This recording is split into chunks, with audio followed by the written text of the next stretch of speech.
Texas Congressman, retired Navy SEAL himself, Morgan Luttrell, joins us. Morgan, I know the biggest news is it's your mom's birthday, so you want to say something? I do. Happy birthday, Mom. I love you. All right, and as does Marcus, I'm sure. But first on this stuff, you have got to the point where you have to subpoena the Secretary of State to give you the cables that revealed the dissension within the State Department that showed that they were warned ahead of time, it seems, that this would be the disaster it was. We did. We've tried to do this cordially across party lines, and Blinken's just not. He's not doing it correctly. So Chairman McCall had to issue the subpoena. So now we're going to start to unpack this. Now we're going to be able to find out the information that the American public wants, and we want as well. And that's our job as legislators. So this is part of the State Department response to the subpoena. The department followed up with the committee to reiterate its willingness to provide a briefing about the concerns raised about the challenges identified by Embassy Kabul, including the dissent channel the committee chose instead of issuing a subpoena. The department remains committed to providing the committee with information it needs to conduct its oversight function. So if they want to brief you behind closed doors, they don't want us to see. Yeah, well, that's our job to make sure the American public is ready, and that's what we plan on doing. What if they don't comply? Do you know what's next? Do I know what's next? No, I don't. It's the game that we play up here in Washington, D.C., unfortunately.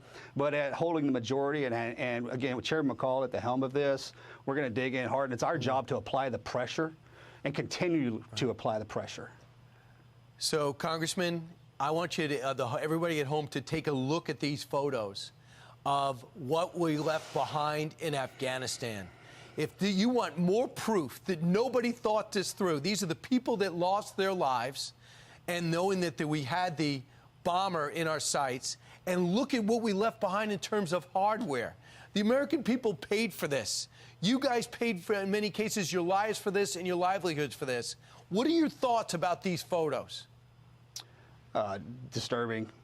I mean, I served in Afghanistan alongside my brothers and sisters in arms, and I won't say that this was inevitable. We saw this coming. It was just a mismanagement of not only manning and equipment, and I think the Biden administration failed miserably and rushed to judgment. Didn't listen to the leadership on the ground, and everything was silent, and we're not sharing any information. And this was the result. We lost 13 Marines.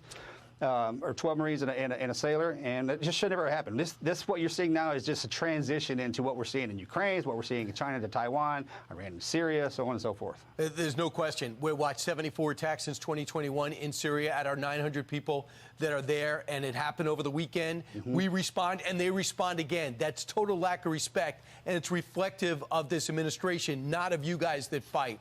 When asked in the Wall Street Journal in a poll how much patriotism means to this country, in 1998, 70% means a lot.